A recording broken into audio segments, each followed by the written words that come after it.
Ketika tidak ada gugatan, ini persis seperti yang Anda katakan tadi. Saya merasa bahwa ternyata segala macam tuduhan tentang Kim Plus itu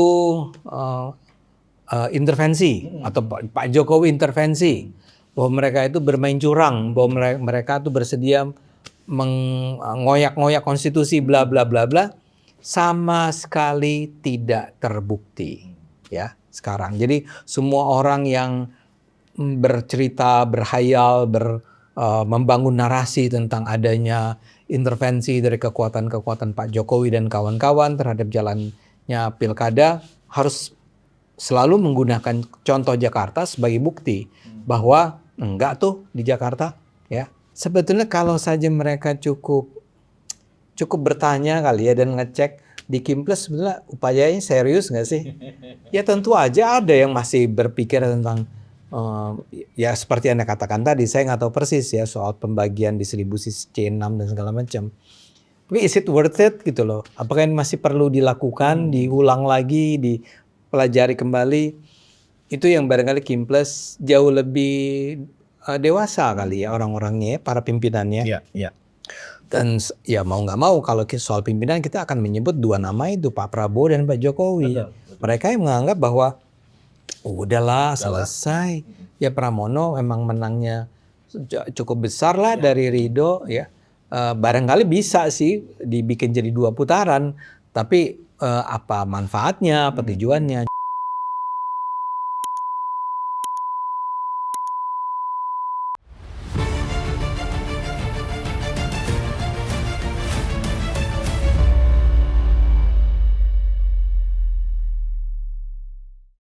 Bismillahirrahmanirrahim. Assalamualaikum warahmatullahi wabarakatuh. Penonton Ruang Konsensus Unpacking Indonesia kembali berjumpa bersama saya Pudis Maulitiang. Dan di Jumat yang sangat indah ini saya kedatangan narasumber seperti biasa, Bung Ade Armando. Iya. Orang. Alhamdulillah. Gimana Bang? Baik. Kita bahas sedikit pilkada dulu nih Bang. Oke. Pilkada Jakarta nih. Nah. Kemudian saya mau bahas juga sebenarnya itu satu alma mater juga dengan kita, tapi kayaknya beda spektrum ya kan, beda frekuensi tentang ocehan ya. Saya menggunakan diksi ocehan ya kan, Prof. Ikrar Nusa Bakti. Oke. Oke Pak. Ya, dia senior saya. Iya sama Pak. Ya. Walaupun sekarang beda frekuensi dengan kita, ya kan. Nah, Bang Ade, ini kan pilkada Jakarta udah selesai. Dan saya juga berharap seperti itu sebenarnya. Udah kalau kalah ya kalah, ya kan. Ngapain buang waktu harus ke MK lagi. Dan ternyata keputusannya seperti itu. Iya. Ya kan, kubu Ridho tidak jadi mengajukan gugatan ke Mahkamah Konstitusi. Ya kan. Tentu banyak pertimbangan yang dilakukan oleh tim Ridho. Tetapi setidaknya yang menarik bagi saya adalah pembatalan gugatan MK ke MK oleh tim Ridho ini sekaligus membantah tuduhan-tuduhan nih. Ya. Bang Ade. Ya. Tuduhan misalnya wah ini pasti sudah direkayasa. Ya. Pasti nanti kekuasaan bermain sehingga kemudian jadi putaran kedua. Ya. Ternyata itu sudah terbukti. Ya. Bang Ade melihat seperti itu. Ya, saya termasuk orang yang sebetulnya bersikap seperti mendua ya tentang apa yang terjadi sekarang ini. Maksud saya begini. Sebetulnya secara secara bukan prinsip, tapi saya prefer kalau bisa 2 putaran sebenarnya ya. Saya merasa biar bagaimanapun saya lebih ya mengingat saya adalah pendukungnya Pak Jokowi, Pak Prabowo, saya pendukung Kim Plus ya. Dan Kim Plus itu memajukan nama Pak Ridwan Kamil. Ya. Tentu saja saya sendiri adalah orang yang akan lebih suka, lebih senang kalau Pak Ridwan Kamil itu menang ya. Atau dikasih kesempatan untuk bertarung di putaran kedua ya. Tapi I have nothing against Pak Pramono ya. Satu-satu yang mengganggu saya di Pak Pramono hanyalah bahwa karena dia dari PDIP. Atau bukan satu-satunya. Itu yang pertama adalah karena dia PDIP. Dan PDIP ya Anda ingat PDIP itu menggugat saya 201 miliar misalnya kan. Artinya dia menempatkan saya sebagai musuh. Iya. Kedua adalah karena di situ juga ada Anies Baswedan ya. Anies Baswedan adalah orang yang saya nggak percaya sama sekali ya. Jadi kalau dia bergabung dengan Pak Pramono, saya khawatir bahwa akan ada posisi-posisi tertentu yang diberikan oleh PDIP terhadap Pak Anies nantinya ya, dan itu saya pikir adalah sesuatu yang pantas kita khawatirkan. Ya. Jadi dengan kata lain saya mau bilang begini, saya sebetulnya prefer Pak Ridwan yang maju. Ya. Tapi I have nothing against Pramononya in himself atau Bang Dulnya himself ya. Kedua-duanya menurut saya adalah orang yang layak memimpin Jakarta. Ya. Kalaupun ada keberatan saya barangkali ya, kritik saya adalah atau sisi negatif dari kemenangan mereka adalah karena ada PDIP dan ada Anies di situ. Tapi buat saya Pramono itu layak jadi gubernur. Sehingga kalaupun mereka menang, ya nggak apa-apa juga sih sebenarnya. Jadi pertama adalah saya sebenarnya agak kecewanya bahwa akhirnya udah selesai pertarungannya. Ya, Ridwan Kamil udah nggak ada kesempatan untuk menjadi seorang gubernur Jakarta. Saya pikir dia adalah seorang pemimpin yang baik ya, terbukti ketika dia pemimpin Jawa Barat saya rasa ya. Tapi yang jadi di sisi satu adalah bahwa itu ada efek mengecewakannya, tapi juga di sisi yang lain ketika tidak ada gugatan, ini persis seperti yang Anda katakan tadi. Saya merasa bahwa ternyata segala macam tuduhan tentang Kim Plus itu intervensi atau Pak Jokowi intervensi, bahwa mereka itu bermain curang, bahwa mereka itu bersedia mengoyak-ngoyak konstitusi bla bla bla bla, sama sekali tidak terbukti ya sekarang. Jadi semua orang yang bercerita, berhayal, membangun narasi tentang adanya intervensi dari kekuatan-kekuatan Pak Jokowi dan kawan-kawan terhadap jalannya pilkada harus selalu menggunakan contoh Jakarta sebagai bukti bahwa enggak tuh di Jakarta ya. Dan jangan lupa majunya Pak Pramono itu bisa menjadi seorang calon gubernur di Jakarta adalah sebuah keputusan Mahkamah Konstitusi juga kan ya, yang mengizinkan akhirnya tidak perlu harus 20% ya. Keputusan 60-70 ya. 60-70 sehingga hanya dengan 7% kalau nggak salah bisa maju. Jadi ini adalah sebetulnya kabar gembira kalau buat saya tentang demokrasi Indonesia yang harus dijawab juga oleh para pengecam demokrasi Indonesia, para pengecam Pak Jokowi, para pengecam Pak Prabowo, bahwa kalau memang ini kita kotor, politik kita sekotor seperti yang Anda ceritakan selama ini, mestinya nggak terjadi dong Pak Pramono bisa menang menjadi gubernur DKI. Jadi buat saya ini adalah sebuah kabar yang baik untuk demokrasi Indonesia. Kita menjadi tidak usah terlalu khawatir bahwa akan ada campur tangan dari pihak-pihak tertentu terhadap hasil-hasil akhirnya. Apakah dengan begini ini berarti bahwa misalnya dikatakan ya itu kan cuma di Jakarta ya. Ya. Kalau Anda masih mengatakan begitu, Anda masih mengatakan ya di Jakarta enggak, tapi di Jawa Tengah ya. Ya jujur deh, buktikanlah, tunjukkanlah apa yang Anda ingin Anda sedemikian yakin bahwa terjadi intervensi Pak Jokowi di Jawa Tengah. Itu dengan apa buktinya dong? Ada contohnya dong, ya. Tapi yang jelas kalau Jakarta sih enggak, ya. Jakarta sih enggak, dan kalau Anda masih menuduh bahwa politik kita kotor, ya artinya kemenangan Pramono dihasilkan dari politik yang kotor. Iya. Yang aku nggak percaya, saya nggak percaya. Ini semua dihitung secara baik-baik saja. Nah, saya juga saya sendiri kan bukan orang yang terlibat langsung di Kim Plus ya, tapi saya dari PSI. Di PSI ada orang-orang PSI yang ikut dalam Kim Plus, dan saya selalu tanya sama mereka, ada instruksi nggak sih, ya, dari Kim Plus dari atas agar jadi mengajukan gugatan, agar mengajukan gugatan, ya, agar membangun narasi ada kecurangan gitu kan? Jawabannya ternyata nggak ada tuh. Jalan aja lah bang, ya. Dan dulu saya mengkritik saya pernah membuat sebuah video yang menimbulkan respons keras juga, yang saya mengatakan bahwa Pak Pramono tuh nggak berhak menyatakan bahwa mereka udah menang, ya.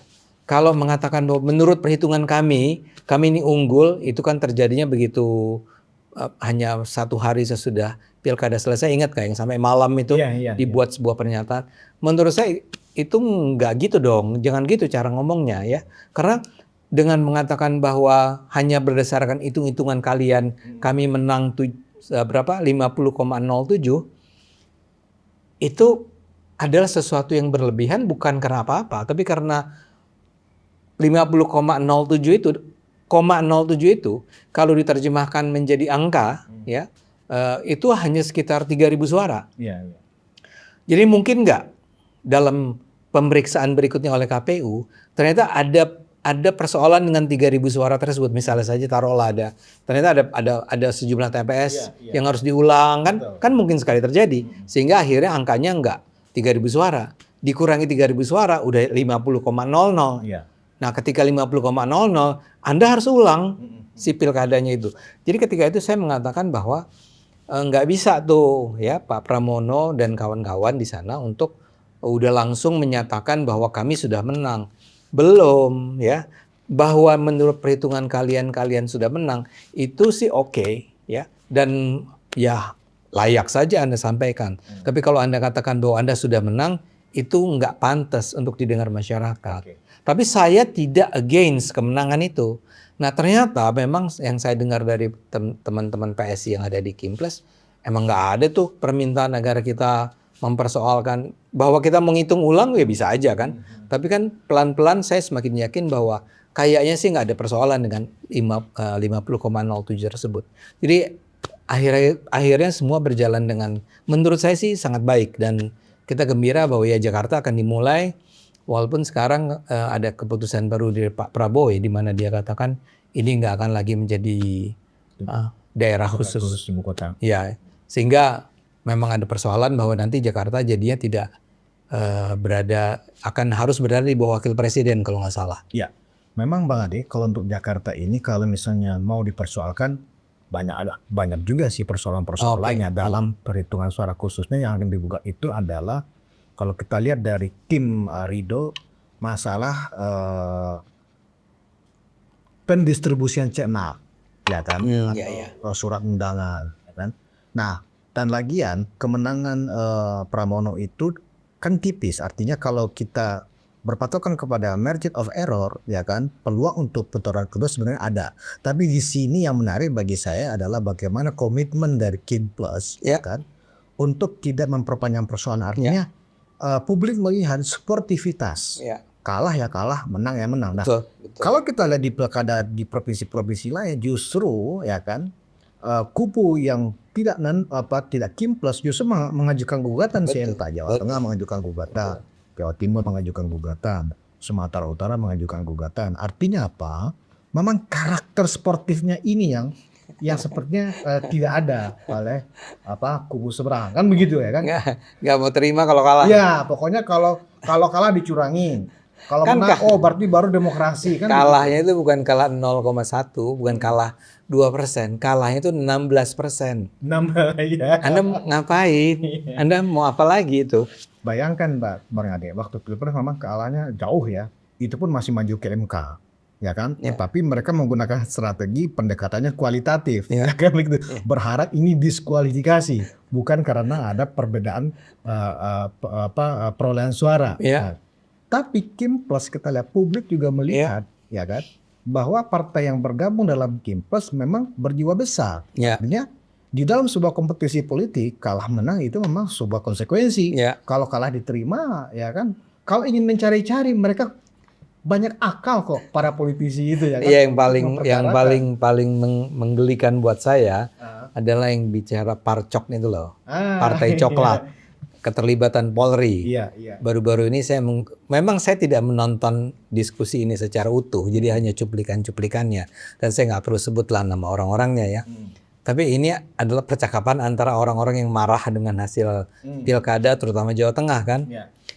Dan ada disebut soal Partai Coklat dan mereka mengatakan begini, ya itu kan polisi dikerahkan tuh ya untuk bayangan di setiap TPS ada sekian polisi ya. Di sekian TPS di setiap TPS ada sekian polisi, di setiap TPS ada sekian polisi. Hah, itu kan keterlibatan polisi. Buat saya kan, seriously? Kecuali Anda bilang bahwa si polisi itu ketika ada seorang pemilih datang ke TPS, ditanya dulu, dicek, ditakut-takutin. Kalau cuman bahwa ada banyak polisi, di setiap TPS Ya, di emang KPU. harusnya begitu. Emang harusnya begitu. Atau justru bukannya bagus? Iya, iya, iya. Jangan-jangan justru kalau dalam kepala saya ini untuk mencegah jangan sampai kubu mereka, Iya. kubu seberang itu main-main di situ. Jadi harus ada yang jagain. Karena cara membuktikan kalau memang terjadi adanya kecurangan oleh partai coklat kan paling gampang. Di setiap TPS itu ada saksi-saksi dari setiap partai. Dari kubu mereka juga ada tuh saksi-saksinya. Ya, kalau mau ya kutip omongan-omongan para saksi bahwa pada hari H itu ada polisi dan polisi itu mengintimidasi kita semua. Bentuk intimidasinya adalah seperti ini. Ini terjadi di daerah ini. Kan ya saya nggak bilang segampang itu, tapi se-clear itu sebenarnya yang dilakukan. Tapi ini saya merasa memang ada sebuah upaya dari kalangan yang kalah ini untuk terus membangun narasi-narasi bahwa kita dicurangi. Iya. Ya, bukan kecuali kalau Anda punya bukti yang meyakinkan, yang jelas. Tapi kalau Anda cuma bilang contoh-contoh yang sangat kasar semacam itu, buat saya ya itu lagi-lagi seperti yang Anda katakan. Ini ada soal apa tadi? Karakter, ada apa namanya? Iya, Ada iya. Karakter masalah sportivitas. karakter Kan soal karakter. Iya. Iya. Anda kalah. Ya kayak misalnya kemarin nih kita baru nonton pertandingan sepak bola. Indonesia kalah draw dengan tim Harusnya Laos. kan menang kan gitu ya. Harusnya kan menang. Iya. Gol ketiganya itu jelas-jelas out. Iya. Tapi orang Indonesia itu menurut saya luar biasa. Iya, iya. Ya udah. Udah Iya, selesai. udah selesai. Wasit nggak Wasitnya ada di situ, wasitnya Nerimo kan gitu. Nerimo. Berarti ini kan ada devian. Kalau kita di FISIP itu kan ada istilah Iya, devian iya, ya. iya. Yang menyimpang gimana deh. Ya, devian dalam arti ini adalah tipe kalau di Amerika kita kenal Donald Trump yang nggak pernah terima bahwa dia dikalahkan pada 4 tahun yang lalu kan. Dia sebetulnya sampai kemarin itu dia masih terus bicara tentang kelicikan, kecurangan. Buat saya sebenarnya nggak kalah pada tahun itu. Nah, lagi-lagi kembali ke Anda. Ya memang kita tahu ada politisi-politisi, pemimpin-pemimpin yang tibenya seperti itu. Iya, iya.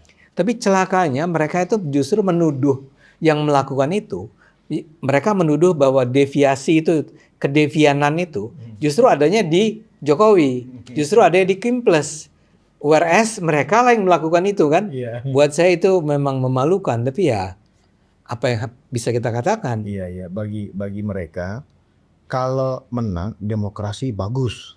Kalau kalah demokrasi digrogoti dan seterusnya. Nah, sebenarnya ini pertunjukan yang menarik.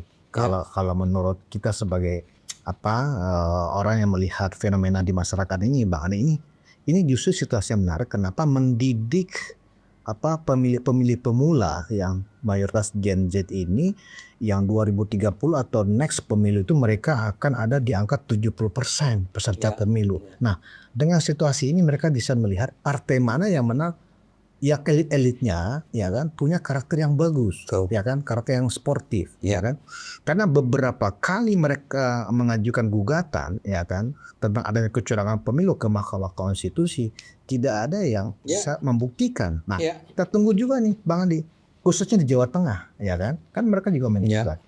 Kalau memang tidak terbukti lagi-lagi ya kan pasti nanti kalau kalah masuk angin ya kan. Oh, MK-nya diintervensi dan seterusnya. Logika untuk tidak bisa menerima ini yang memang menjadi pelajaran. Sebenarnya kita juga nggak perlu juga untuk dikomentari lagi karena memang sudah habit ya, sudah pola. Begitu Bang Ade. Nah, ini juga soal Mahkamah Konstitusi. Harusnya logikanya kan begini. Kalau memang Mahkamah Konstitusinya itu berpihak, ya semestinya ridho itu menggugat. Karena kalau pakai logika yang tadi dikatakan itu harusnya sih dikabulkan di MK kan? Iya. Tapi kenapa enggak? Padahal angkanya 0,07. Ini bukan selisih 58 lawan 42 nih. Betul. Ya, ini kita tinggal mencegah jangan sampai, bukan mencegah. Kubu Ridho hanya berharap bahwa kalau mereka ingin 2 putaran dari 50,07 itu menjadi 50,00. Iya. Which is 0,07. Artinya satunya nggak ada. Bahkan satu pun tidak.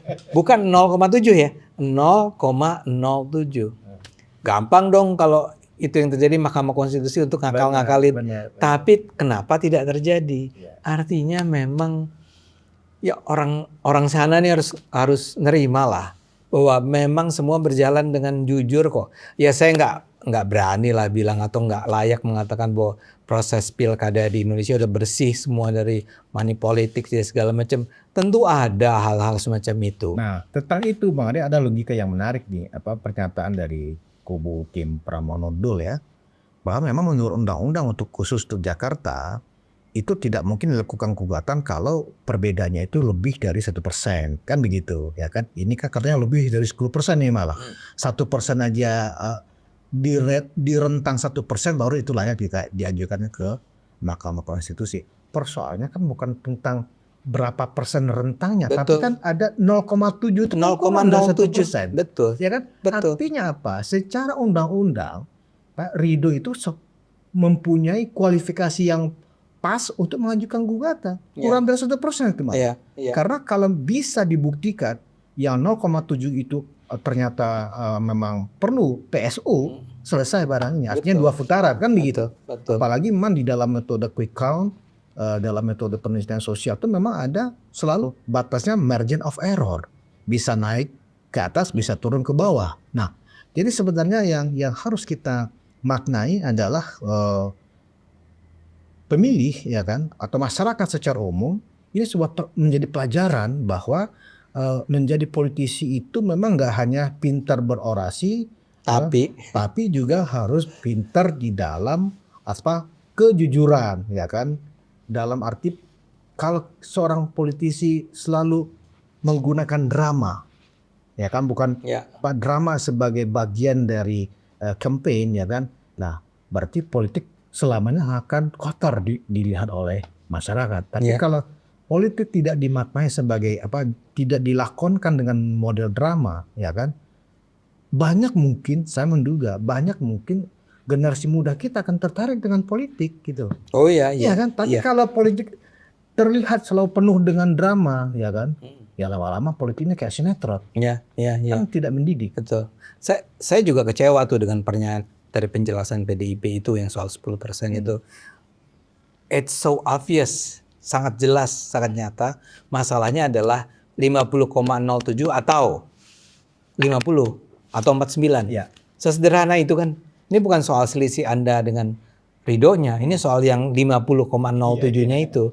Bagaimana mungkin itu dispin oleh mereka sehingga seolah-olah nggak ada masalah lagi. Betul. Sebetulnya kalau saja mereka cukup bertanya kali ya dan ngecek di Kimples sebetulnya upayanya serius nggak sih? Ya tentu aja ada yang masih berpikir tentang ya seperti Anda katakan tadi, saya nggak tahu persis ya soal pembagian distribusi C6 dan segala macam.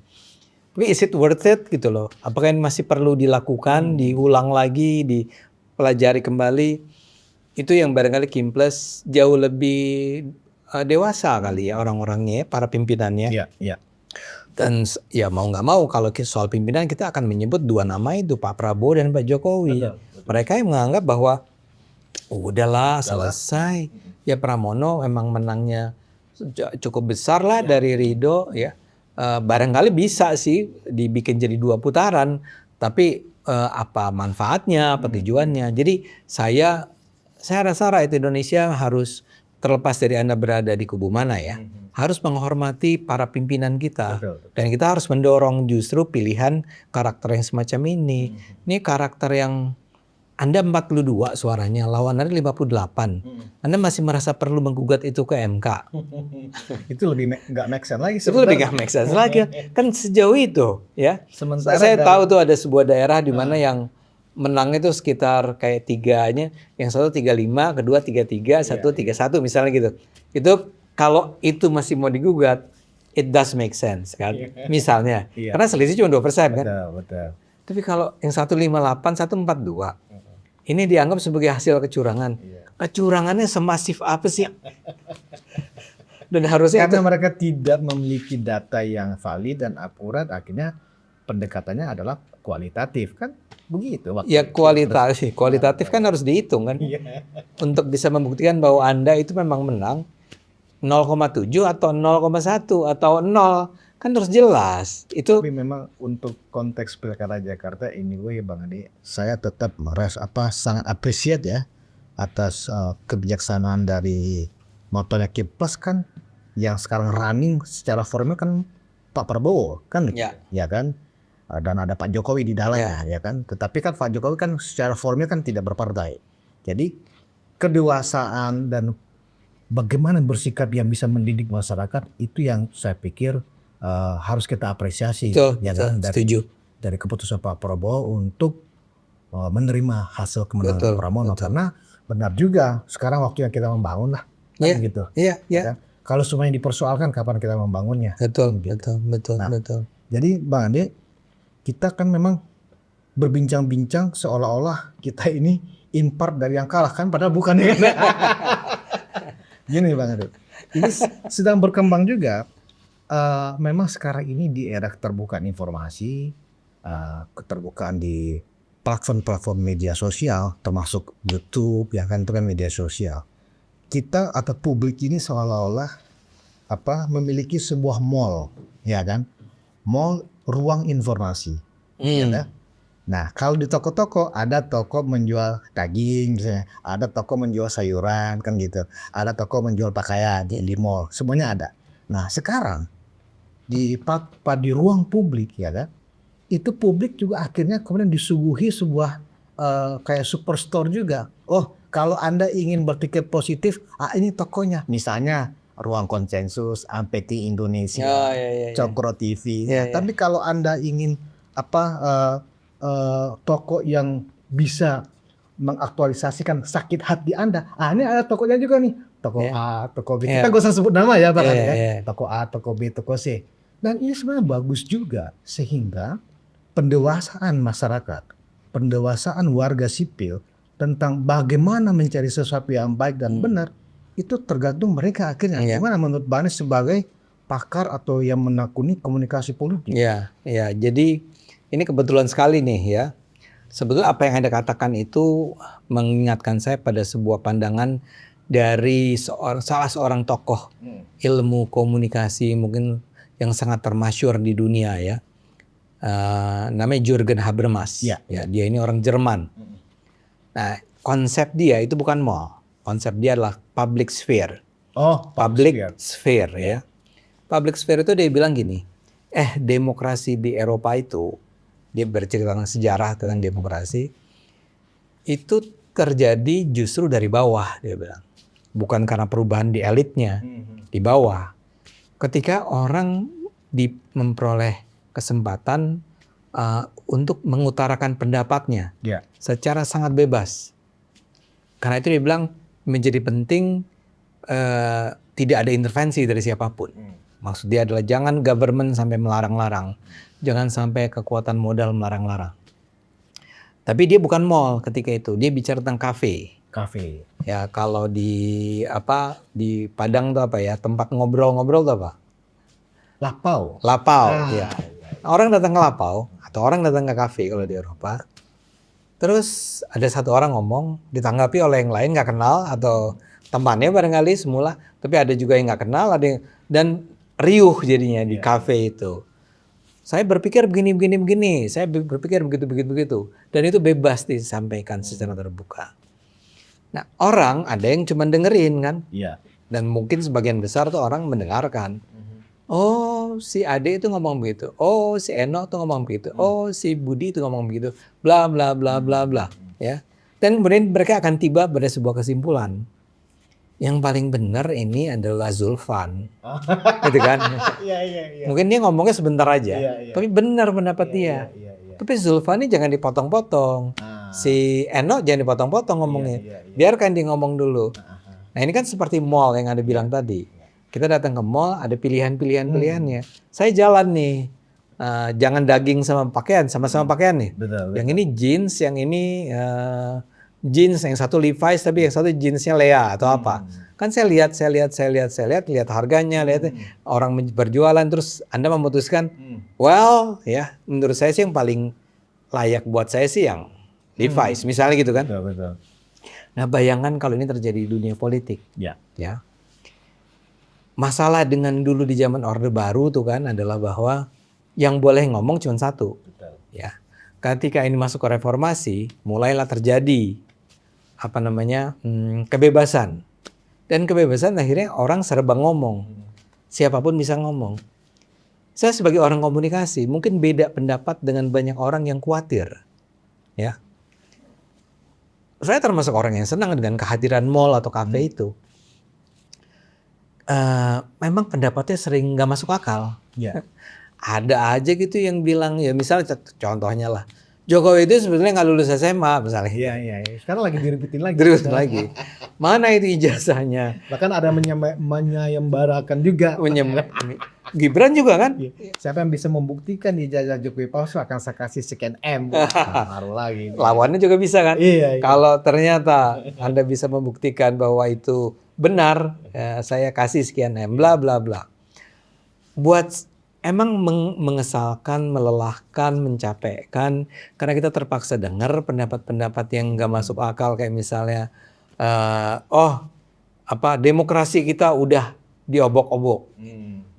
Jokowi cawe-cawe merusak demokrasi, konstitusi dicabik-cabik. Iya.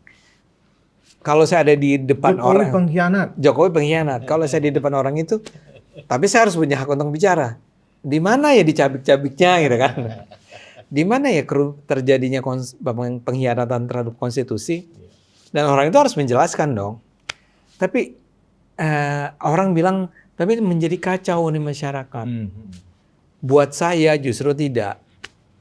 Kalau ada begitu banyak pendapat, ya, dan pendapat itu dibiarkan untuk bertarung di sebuah public sphere, pakai contohnya, istilahnya si Jurgen Habermas, itu akan mendewasakan masyarakat. Ya. Masyarakat akan menjadi terbiasa untuk mendengar beragam pendapat yang berbeda. Ya, memang ada kelemahan, kata orang, ada pihak-pihak yang nantinya akan memanfaatkan kebodohan orang-orang. Dia tipu dengan segala macam narasi-narasi bohong atau kisah-kisah yang sebetulnya di made up, direkayasa, dan akhirnya masyarakat tersesat. Saya bilang, ya disitulah kewajiban kita yang tahu mana yang benar untuk menyampaikan pendapat kita juga. Kita harus bilang, enggak, Anda salah itu. Enggak pernah tuh Jokowi itu menjadi kaki tangan oligarki, 9 naga, whatever gitu kan. Nggak apa-apa Anda menuduh begitu, cuman saya harus bilang juga, Anda nggak bisa menunjukkan bukti Anda. Dan saya akan mengatakan bahwa dari apa yang saya tahu, nggak benar begitu. Kan maka terjadilah pertarungan. Dan sudah terbukti, ya, sebetulnya kalau kita lacak-lacak, kapan sih keriuhan narasi-narasi semacam ini terjadi? Itu kan terjadi dari tahun 2014 sebetulnya, 2012, 2014. Fitnah terhadap Jokowi kurang apa? Ya. Ya, itu dari soal bahwa dia keturunan komunis sampai tadi soal ijazah SMA atau bahwa dia adalah orang yang dibayar oleh pemerintah Cina, bla bla bla. Itu kan beredar, ya. Dan orang yang menyampaikan yang nggak ditangkap. Itu dijawab tapi oleh kita.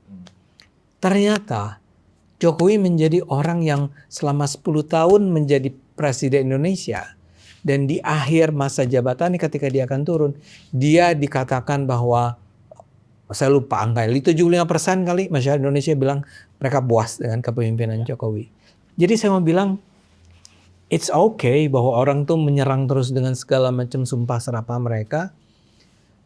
Tapi at the end, masyarakat tuh menilai kok. Ya, mereka cukup, Anda jangan bayangkan ternyata orang-orang kecil itu bisa berpikir secara rasional. Maksud saya gini, ada orang-orang yang menganggap ya orang kecil tuh nggak rasional. Enggak, dia bisa rasional. Mereka nggak usah dikasih money politics, nggak usah disuap, nggak usah segala macam. Mereka melihat sendiri kok si para pemimpin mereka itu, dan mereka menilai, oh he is good. Ya, kayak saya cerita selalu, saya ini siapa sih saya? Ya, tapi suara saya ketika ada pileg kemarin itu sebenarnya saya seharusnya lolos ke parlemen. Orang yang memilih saya di Jakarta Selatan, Jakarta Pusat itu 54.000 orang. Dan saya nggak spend money politics sedikit pun. Nggak ada tuh. Saya mengharamkan itu. 54.000 bro. Saya mau bilang luar biasa kan? Nah sekarang pertanyaannya kenapa mereka memilih saya? Karena apa yang saya sampaikan selama ini di YouTube, di televisi, ketika orang baca dan seterusnya. Ya, jadi saya mau bilang bahwa enggak tuh masyarakat tuh kalau sebetulnya mereka nggak diganggu dengan money politik segala macam, mereka disuruh milih dengan rasional aja gitu ya. Enggak kok, mereka bisa milih rasional sebenarnya. Ya memang masalahnya adalah kemudian ada suapan-suapan segala macam ya. Kata orang Bang Ade itu bisa lolos karena yang milih Bang Ade adalah betul-betul orang-orang yang rasional, kelas menengah ke atas. Kalau yang kelas bawahnya kali udah kemakan. Tapi poin saya adalah bahwa kalau orang dibiarkan bicara secara terbuka bebas, itu sehat kok buat masyarakat. Jadi saya mau kembali ke Anda. Mall itu justru sehat buat ekonomi, ya. Ya memang ada persoalan bahwa ada mall, ada toko yang besar karena dia punya modal yang besar, ada toko yang kecil, ya. Tapi kalau itu dibiarkan bersaing gitu dengan adil gitu ya, orang ujung-ujungnya akan milih enggak saya nggak beli di sini terlalu mahal deh. Yang di sini cukup bagus kok dan cukup memenuhi kebutuhan saya dengan harga yang murah misalnya, untuk menggunakan analogi dengan mall tadi yang Anda sebut. Tapi poin saya adalah saya justru senang bahwa ya saya harus berterima kasih pada podcast Anda ya.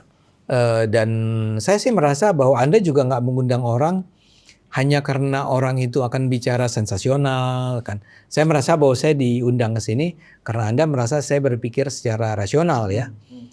Yang saya sayangkan adalah memang ada kemudian podcast lain yang ya jadi tempat di mana orang mengutarakan fitnah lah, Betul. hoax lah gitu ya. Jadi ibaratnya itu kue, ya kan?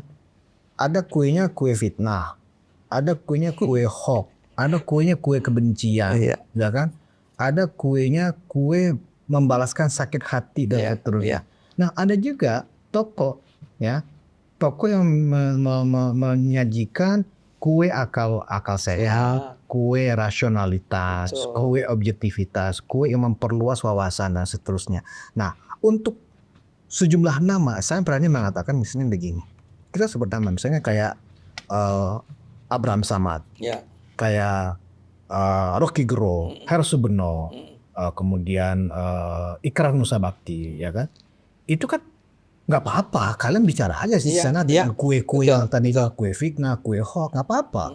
Silakan Anda jualan, toh yang akan membelikan nanti publik. Betul. Tetapi kita juga punya kue, ya kan? Betul. Kue akal sehat, ya kan? Kue rasionalitas, kue kejujuran dan seterusnya. Silakan juga publik untuk menilai. Betul. Bahwa kemudian Anda mengklaim Anda paling benar nggak bisa juga.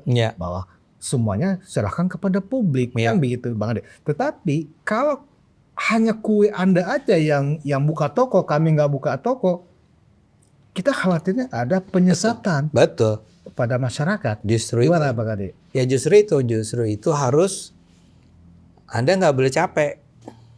Bang Zulfan nggak boleh capek. Iya. Harus ya, karena orang akan bertanya, ya misalnya ke Cokro, untungnya berapa sih? Enggak, kita nggak ngitung untungnya. Bahwa kita harus bisa hidup tanpa harus dapat donasi, tidak dari donasi itu benar. Ya, kita harus berusaha kita self-sustain. Self-sustainability kita harus terjaga. Tapi kita memang memilih untuk tidak menjadi orang-orang yang mengembangkan media untuk kepentingan memperkaya diri. Ya, karena itu kita bisa jadinya. Apalagi numpang hidup. Karena itu kita bisa nih jadinya bicara secara terbuka mungkin, secara bebas. Karena kita berada di sini bukan karena kita dibayar untuk menyerang sekelompok orang misalnya, tapi karena di sini kita diminta untuk sampaikan suara-suara yang mencerahkan demokrasi, sampaikan suara yang bisa mencerahkan cara berpikir masyarakat tentang negara ini ya. Dan kebetulan apa yang kita dukung adalah sama-sama. Ya kayak saya dukung Jokowi, Anda dukung Jokowi, saya dukung Prabowo, Anda dukung Prabowo. Nah, masalah dengan teman-teman yang lain itu, saya rasa ya, ini saya duga, itu dimulainya dengan kebencian. Ya, jadi sejak awal semangat mereka adalah bukan untuk mencerahkan, tapi saya membenci orang-orang ini, artinya Jokowi, Prabowo, Gerindra, atau kita, gitu ya, orang-orang yang membela Jokowi dan Prabowo, Dan mereka ingin menjatuhkan kita, Kita kan disebutnya para penjilat. para penjilat. Dan nggak apa-apa juga mereka mau ngomong itu karena it doesn't mean anything. Kita menjilat apa? Nih, ya kan? Orang bisa lihat nih sekarang ya, bro. Saya senang nih. Saya senang bahwa saya tidak diajak sekalipun masuk pemerintah. Iya.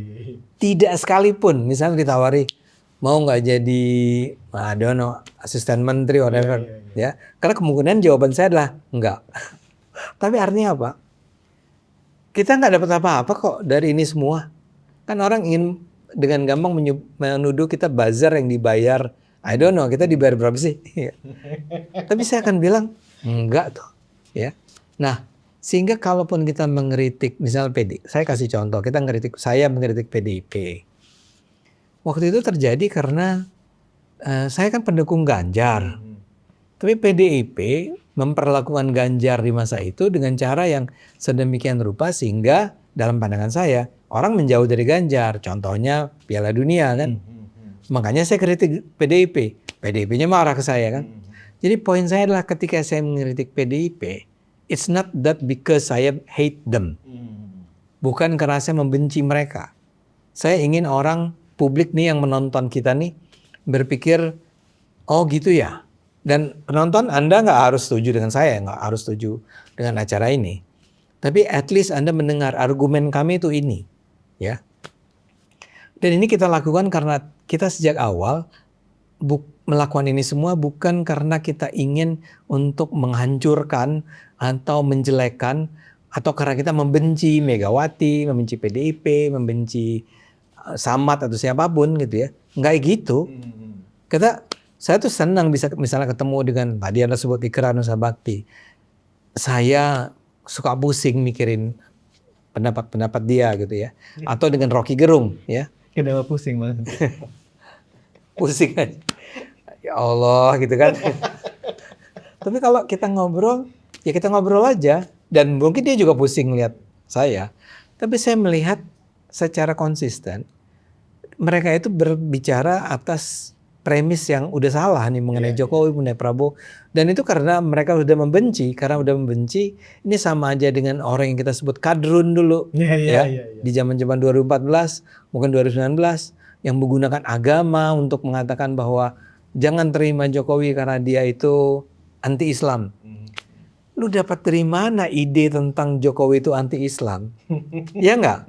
Enggak pernah bisa dibuktikan juga kan? Hanya karena dia bersikap keras terhadap FPI. Apakah itu anti-Islam? Ya. Tapi karena memang sejak awal ada semacam perasaan bahwa pemerintahan yang sekarang ini adalah pemerintahan setan, gitu, iblis, anti-Islam. Ya kita harus jatuhkan, kita harus lawan.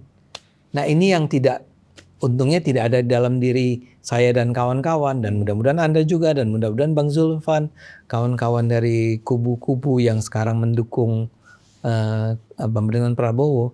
Tapi kalau teman-teman ini, saya minta maaf, saya harus katakan orang kayak Hasto, orang kayak siapa, orang-orang PDIP itu yang pinter-pinter itu, karena mulainya sudah dengan kebencian, ya.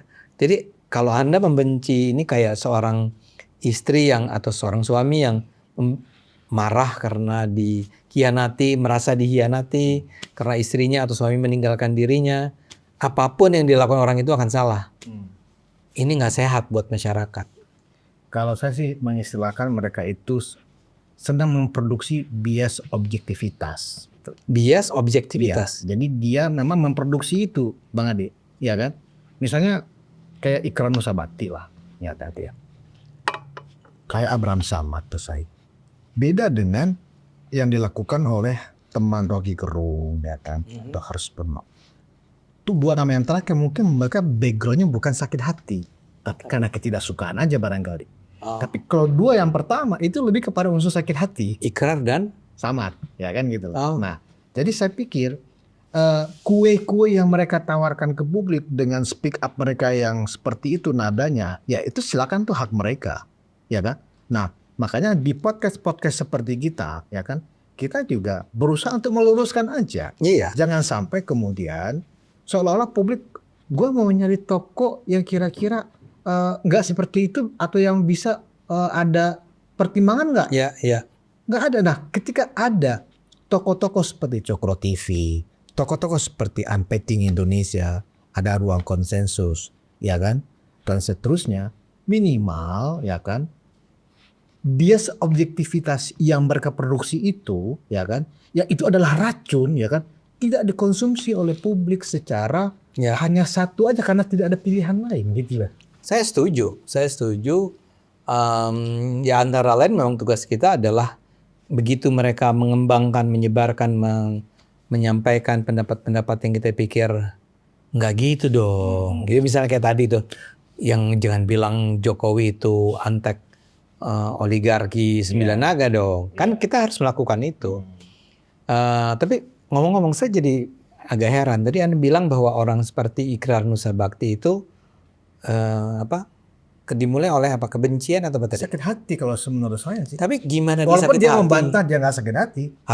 Harusnya dia nggak sakit hati dong. Iya. Dia 5 tahun menjadi 5 tahun kira-kira 4 tahun Duta besar. duta besar kan. Itu di zamannya Pak Jokowi. Yang angkat berarti siapa? Bang Ya, Abi? Pak Pasti Jokowi presiden, kan? pasti presiden. Jadi saya nggak tahu kenapa ya. Saya sih menganggap sama aja tuh. Kalau bukan karena ada pengangkatan oleh Presiden Jokowi sebagai duta besar, ya kan? Dia sampai sekarang nggak akan merasa karena itulah dia dipanggil selalu oleh kalangan diplomat sebagai Mr. Ambassador kan? Iya. Nah, kenapa kok sekarang setelah masa kerjanya selesai tidak diperpanjang atau tidak diberikan tugas lagi? Kok kesannya sakit hati? Hanya karena ketika melihat Jokowi dituduh mengangkangin Mahkamah Konstitusi dengan ada unsur paman yang meloloskan Gibran. Hanya karena itu, ya kan, sesuatu yang tidak masuk akal, tidak bisa dicerna oleh akal sehat. Dan come on, Mahkamah Konstitusi itu 9 orang kan? 9 orang. Ya taruhlah orang nomor 1 yang namanya Pak Usman kan, Ya, ya. yang adalah keluarganya Pak Jokowi. Tapi itu ada 9 orang yang itu kan kolegial sebetulnya kan, dia ketua tuh bukan dia yang menentukan. Pak Usman itu, ya. Taruhlah kita ingin katakan bahwa Pak Usman tuh jangan ikut pada saat keputusan yang ada kaitannya sama Gibran. Ya boleh-boleh aja. Cuman 9 orang itu menerima akhirnya. Kan ada dissenting opinion di antara mereka. Anyway, tapi menurut saya memang udah sampai tahap di mana mungkin karena kebencian, mungkin karena sakit hati, ujung-ujungnya mereka itu mengutarakan pendapatnya dengan menurut saya tidak sejalan dengan akal sehat, ya. Dan mereka sekedar ingin membangun narasi bahwa ini busuk.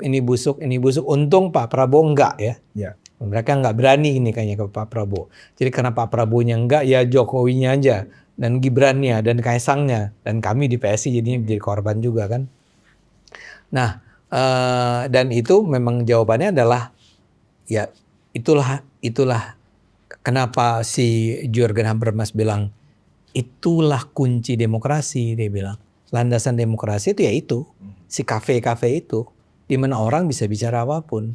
Karena dia bilang percaya deh, at the end nih, ya orang-orang tuh akan percaya pada yang paling masuk akal. Ya. Ya dalam hal ini, Pak Dias katakan, saya kasih contoh, ujung-ujungnya Jokowi bisa bertahan 10 tahun.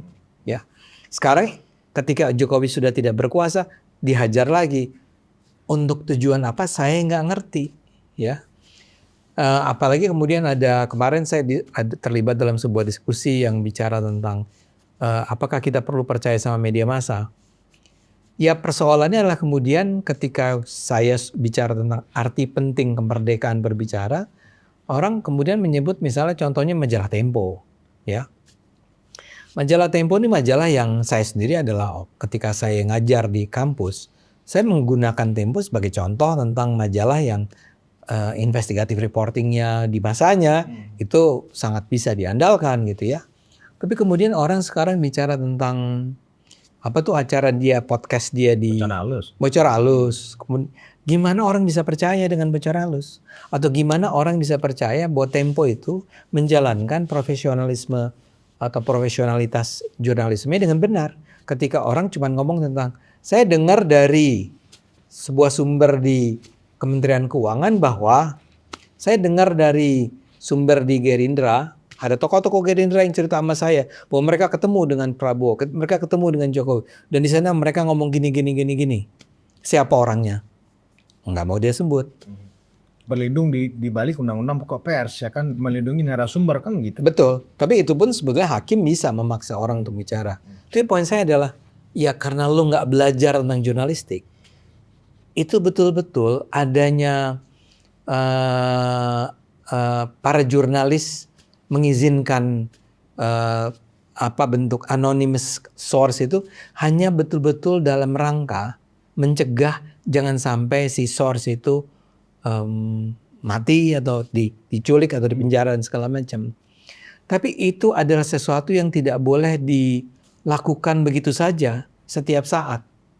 Itu kayak langkah darurat. Malah itu seolah-olah dimanfaatkan. Nah sekarang yang terjadi itu justru dimanfaatkan. Setiap kali Bocor Alus ngomong yang dia kutip adalah menurut sumber kami yang nggak pernah kita tahu apa dan tidak ada buktinya.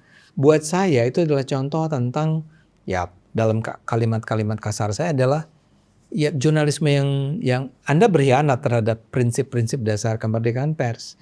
Karena ini justru dengan cara semacam itu orang jadi kehilangan kepercayaan. Ketika saya bicara tentang Tempo misalnya, orang tuh kayak, ya itu pendapat Anda. Enggak, kita udah nggak percaya sama Tempo.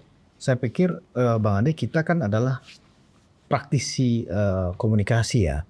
Saya kebetulan juga karir saya hanya sebagai jurnalis ya, dan ketika saya pernah menjadi redaktur sampai keluar menjadi peneliti redaksi ya kan, itu sebenarnya yang saya tekankan kepada tim saya adalah tidak merekayasa kebenaran. Iya, ya kan, betul. Tidak berlindung dengan bisa aja sih di dunia keterbukaan seperti sekarang ini kita engineering sebuah fakta menurut sumber kami. Pada sumber itu nggak ada sebenarnya. Betul. Bisa itu gitu. Betul. Nah, tetapi saya tekankan bahwa itu tidak boleh kita lakukan. Tetapi mau itu bisa dimanfaatkan. Bisa sekali. Ya kan? Sekarang menurut sumber kami yang tidak perlu disebutkan namanya selalu seperti itu. Ya. Nah, model-model yang dilakukan oleh Tempo lewat Bocor Alusnya itu saya pikir itu lagi bukan bocor alus, itu bocor akal menurut saya. Ya kan, bukan bocor akal gitu loh. Nah, dan sayangnya ya kan, konsumen dari bocor akal itu ya kan, itu ternyata banyak juga saat ini. Oh banyak. Maka menggandrungi informasi-informasi akal sehat yang bocor kemudian dikonsumsi kan gitu loh. Nah ini yang menjadi tugas kita Pak Ade. Saya sih kalau misalnya dituduh sebagai penjilat, buzzer dan sebagainya sudah kenyang gitu loh. Tapi secara realita mereka tidak bisa membuktikan ya kan bahwa kita tidak pernah menerima apapun atau dalam bentuk apapun ya kan, hanya karena kita membela rezim. Nah, tetapi kita juga tidak anti untuk mengkritik rezim manakala memang mereka keliru gitu loh. Sejauh ini ya kan kita sudah on the track. Kayak kuenya Bang Ade sejauh ini juga cukup kritis juga. Ketika Presiden Jokowi juga keliru. Begitu juga kita gitu loh. Nah, sebenarnya yang sedang kita lakukan saat ini adalah mencoba, kalau kita dalam kantor berita atau di media itu konteksnya cover both side dalam penulisan berita atau dalam sebuah peliputan ya. Nah, di dalam dunia informasi seperti ini yang terbuka, kehadiran Cokro, kehadiran Unpacking dan teman-teman yang objektif lainnya sebenarnya juga secara alamiah ya melakukan cover both side juga sebenarnya Bang. Jadinya. Iya ya kan, secara alamiah gitu loh. Justru disitulah seleksi alam mendidik, di antara ada setan, iblis, juga ada situ malaikat. Iya. Saya setuju bahwa at the end yang kita lakukan adalah istilahnya adalah cover both side. Saya tuh bahkan mengatakan begini, saya lebih setuju pada yang Anda katakan lebih awal. Kewajiban kita menyampaikan kebenaran. Buat saya bahkan nggak terlalu penting apakah itu cover both sides atau tidak. Tapi sampaikan kebenaran. Saya nggak punya masalah kalau Tempo itu adalah anti Jokowi. Tapi sampaikan kebenaran itu secara benar. Bukan menyampaikan kabar bohong. Bukan menyampaikan cerita tentang Prabowo pernah yang ada menteri yang dia dia mau hajar. Nah, itu beberapa tahun yang lalu kan. Buat saya kalau itu terjadi ya diungkapkan lah. ya sampaikan, kasih clue-clue untuk mengatakan bahwa dia pernah melakukannya, yang jadi korban adalah siapa, gara-gara apa.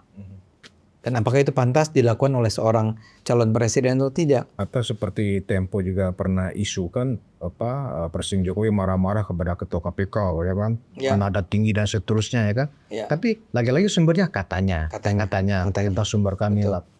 Dan gaya-gaya seperti ini, ya kan, mana mungkin teman-teman yang Gen Z, ya, kita memang di era dulu, ya kan, Tempo itu memang sesuatu yang bagus buat kita karena objektivitasnya itu di level yang tinggi lah, seperti itu. Tapi Tempo yang sekarang itu seperti bumi dan langit, Bang Ade. Mungkin kualitas ya, mungkin kualitas wartawannya udah berubah nih. Ya. Kualitas wartawan yang lebih muda ini mungkin karena tidak mengalami proses sosialisasi jurnalistiknya secara benar gitu ya.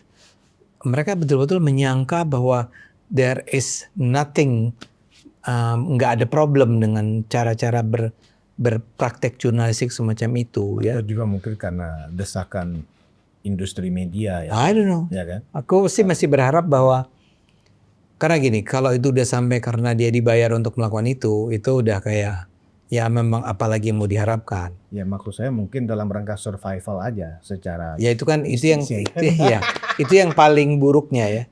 Saya masih ingin berharap bahwa ini sebenarnya karena mereka nggak paham bahwa ini salah.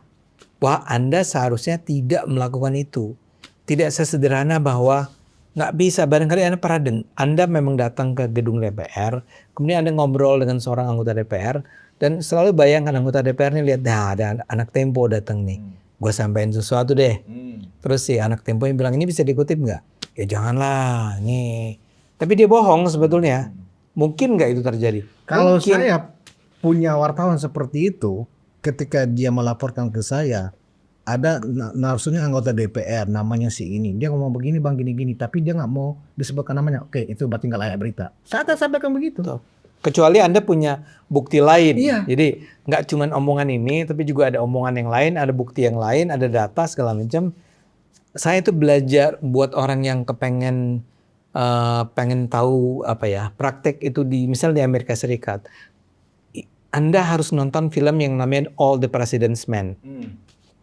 Itu tentang pembocoran tentang kecurangan yang dilakukan oleh Partai Republiknya Amerika yang akhirnya memenangkan Presiden Nixon. Ya. Nah, si wartawan Washington Post namanya Woodward dan Bernstein itu ketika mereka memperoleh informasi awal mengenai adanya kecurangan tersebut. Nah, orang yang ngomong ke mereka itu, ke si wartawan bilang, but you cannot quote me.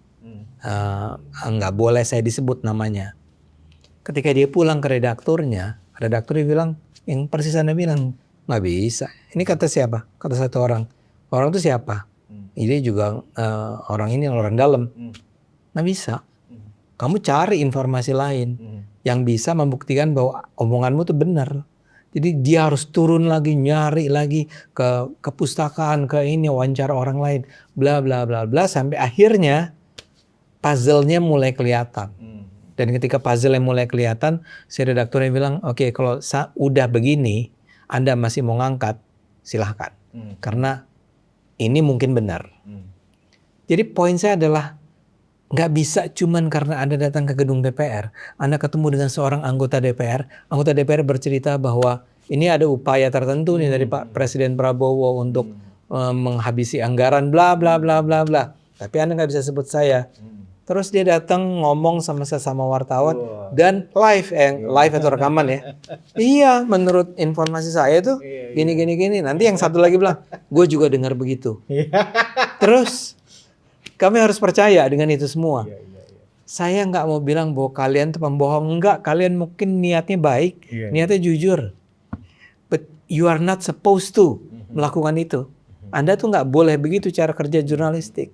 Karena kalau jurnalis akhirnya kerjanya adalah sekedar ngutip omongan-omongan orang anonim, ya Anda nggak ada bedanya dengan I don't know siapa gitu ya.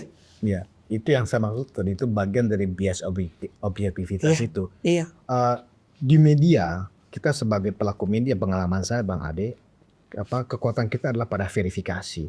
Verifikasi, betul. Nah, dalam case yang tadi yang saya ceritakan, manakala ada wartawan saya misalnya menulis, kan biasanya kan kita kan pasti yang membaca terakhir ya, karena ini ngomong si ini kok nggak disebutin namanya. Oh, dia nggak mengatakan namanya nggak usah disebut, ya kan? Tapi ada rekamannya, ada. Nah kalau kayak begitu dia nggak mau disebut namanya, itu diturunkan ya, nggak usah dikutip nyatanya dia. Yeah. Kenapa bang? Artinya apa? Orang ini hanya bikin gosip. Ya kan? Ketika kita nanti dipersoalkan orang yang nggak mau disebut namanya, kita yang Kita yang kena. ya kan? Iya. Nah kecuali tolong ditelepon lagi dia, kalau namanya mau disebutkan kita naikin, Ya. ya kan?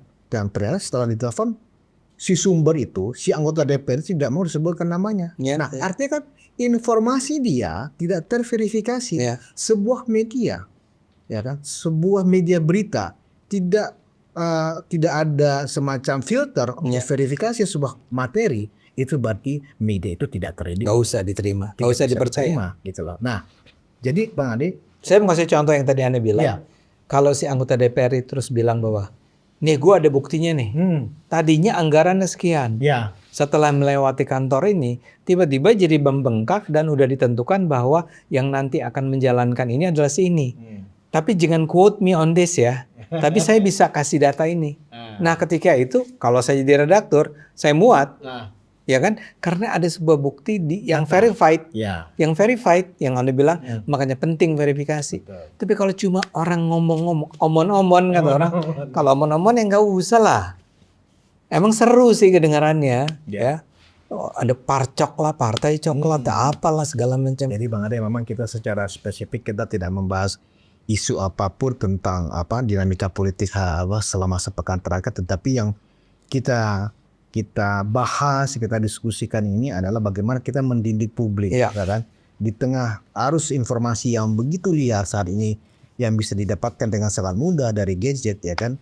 Kita juga harus mengedukasi publik mana kue yang sehat, mana kue yang bisa menjadi Iya. toksik buat asdan, kan gitu. Nah, satu hal lagi mungkin Bang Ade, sebelum kita menutup perbincangan kita ini, sebenarnya kejahatan, ya kan, menurut saya, dan juga ini adalah pelajaran kuno sebenarnya, ya kan, itu akan merajalela manakala orang-orang baik dia. Iya. Nah, kita Benar. tidak mengidentifikasi diri kita lah orang baik, ya kan, tetapi kita ada dalam barisan itu. Iya. Ya. Kita tidak diam, katakanlah meskipun hanya dengan satu baris kalimat gitulah. Ya. Daripada orang baik pada dia, kejahatan, artinya Merajalela. informasi yang sifatnya disinformasi, fitnah dan kebencian, seperti yang di underline sebagai sebuah racun dari pihak istana, itu kita ikut memeranginya. Iya. Supaya apa? Demokrasi yang sehat, akal sehat, logik, sesuatu yang logis itu menjadi keseharian Betul. di masyarakat. Setuju sekali saya. Itu mungkin adalah sebuah peringatan yang sangat penting ya. Sebetulnya kebohongan atau kejahatan itu bisa menyebar bukan karena kelakuan orang jahatnya saja, tapi karena orang-orang baiknya membiarkan. Ya, kita pernah mengalami di era Soeharto dulu, ya. Dunia juga mengalaminya di berbagai daerah. Orang seperti Hitler itu dulu pernah ada karena orang-orang baik di Jerman merasa ya udahlah, gitu kan, biarkan aja lah. Enggak. Dan saya setuju, kita fight aja. Kita fight membela kebenaran, bukan membela orang nih, tapi kita membela kebenaran lawan orang-orang yang menyebarkan kebohongan, kebencian. Kita ada di garis itu. Kita ada di garis itu. Terima Penonton kasih. juga mudah-mudahan begitu. Bang Ade, semoga Cokro TV juga Sama-sama. istiqomah di situ. Konsensus. Ruang konsensus juga. Oke. Baik Bang Ade, terima kasih. Penonton Ruang Konsensus Unpacking Indonesia, demikian perbincangan kita. Lebih banyak kita berdiskusi, ya kan? Semoga apa yang kita perbincangkan mendapatkan manfaat bagi Anda. Dan kita bertemu di episode selanjutnya. Wassalamualaikum warahmatullahi wabarakatuh. Waalaikumsalam warahmatullahi wabarakatuh.